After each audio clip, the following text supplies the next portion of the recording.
Hello my friends, and welcome back to my channel. I did a video on the seating square, this right here, and wanted to show you on square foot gardening, when you use this and you press it down, I'm hoping you see each square block. That's how you can squeeze a lot of food in one place. This is going to end up being the beans I just planted. It's a black bean. I can't think of it right this minute. On this side and that side of the trellis. Let me see if I have the bean handy to tell you what it is. Some Baker's Creek. And of course I don't have it really handy. So I'm getting ready to do the whole rest of the bed. All bush beans. I have them all out. But I wanted to come back on and show you how it makes the squares. Now I had to wet the soil even though it rained here last night. We got a lot of rain actually. So I wet it and then I pressed it down in order to get all the squares. I know it's kind of sunny here. You probably won't be able to see this too good. But in one of these squares is how I fit so many beans. So let's say 1, 2, 3, 4, 5, 6, 7, 8, 9, 10, 11, 12. You could fit 12 bush beans in one square circle, and that's how you can pack it all into a bed. So I thought that I would turn on the camera and just tell you that I don't really use it for the color chart, but I did specifically pull it out of the box just to show you how it makes the squares and the lines. And this is how you can square foot garden. The other video, I wasn't sure if it was too much racket. People were getting landscaping, so you may have seen it before this, or I don't know. I'm my worst critic. But anyway, so this is the bed. This was tomatoes last year. And then in fall, it was pink purple top globe turnips and carrots. You see the squares better now like that? And that, my friends, is how I cram a lot in the bed. Now, what would I have done prior to having that?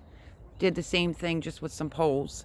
You can put a pole down and then another pole down and just make your squares that way. I've used, okay, we'll go over to this bed.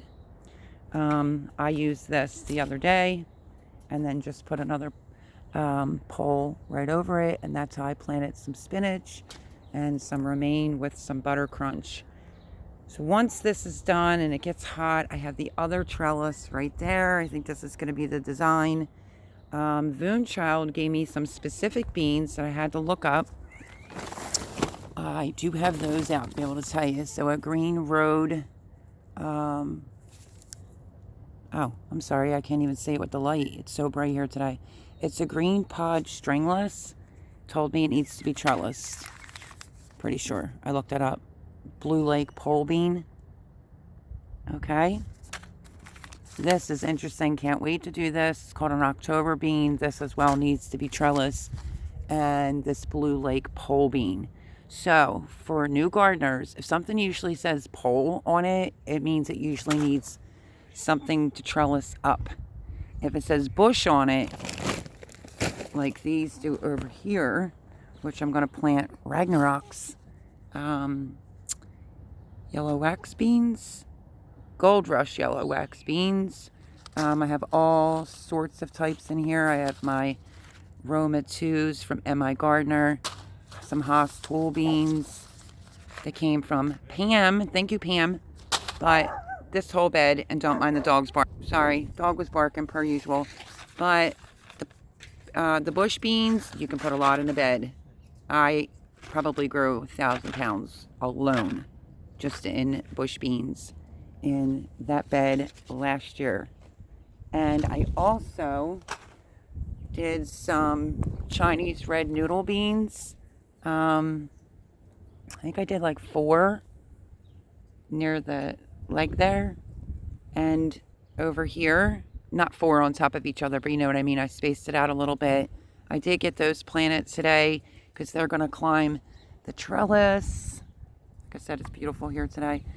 They're going to climb the trellis, and this whole bed here is going to be all greens. The other greens have not came up yet, but this section right here of this bed now will be used. Oh, I have to push this down better.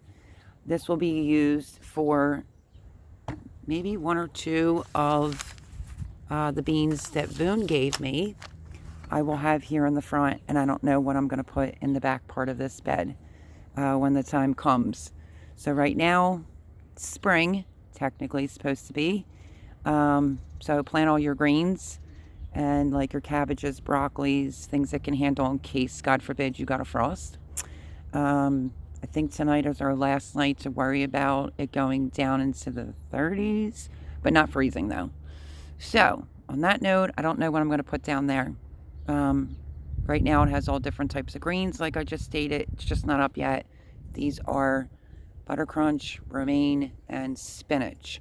So I will probably do like October beans, and I want to try, I don't know, I want to try all 4 of these from Boone. So I may plant them over there somehow, and this whole bed here is just going to be all string, well, they are string beans, but they're just all types of different, say it says bush bean right on it. Let me show you like a burpee package. Just, I don't think this one says it. Just says stringless green pod. If you go on the back, it will tell you it's a bush bean. These were excellent from M.I. Gardner last year, and I couldn't find them this year. These have no strings, so it's excellent. So I have all the beans out here getting ready to get done. This is the French fillet. So a lot of beans I'm planting in this bed over here. This is a Bush Blue Lake number 47. Sometimes, not to get confused, some of these Blue Lakes will be all different types of numbers. It's just a different type of bean. But I can do this from Boone, which is the Blue Lake. What is this one? Rush beans. I'll double check, but I'm pretty sure I looked at this one. And this is a bush bean. So yeah, that's what I'm going to get busy doing, is planting a bunch of beans. That's not a bean, but it leads me back to this. And that's how I made my squares. I pulled it out of the box just for my subscribers. Just to show you, if you were to get that item, which they're not sponsoring me, it will give you the lines, but you could also use something that you just have around your house to make the lines for you, square blocks, and I fed a ton, maybe even more than 12 in a hole. So I'm thankful to have all these beans. Thank you, Ragnarok. Thank you, Boone. The rest I purchased, and I did it all from that, just pushed it down. Now, if you're inexperienced and you do want to purchase this, it comes with a color chart, and it'll say beans on there. It'll either be like, say carrots or whatever, beets, and then I think blue might be the beans. So I feel like I get more in my squares than what this square is actually giving me, because it's a pretty big gap from there to there if the blue was for bush beans. So I'm going to stop yapping and I'm going to hop off, and I am going to get the bed done and filled up with beans. So I love you all. I hope that you're having a beautiful day wherever you may be, and I will catch you on the next video. If you have any questions about bush beans, pole beans, you can leave me a comment down below, and I'd be more than happy to help you. But I'm about ready to cram a lot of beans in this bed. Like I said, I'm a high intensity square foot gardener, and I'll bring you along throughout it. Maybe I'll even bring you along while I plant some beans. I just need to get started, and yeah. So lots and lots of beans going in. Love y'all. Catch you on the next video. Bye-bye.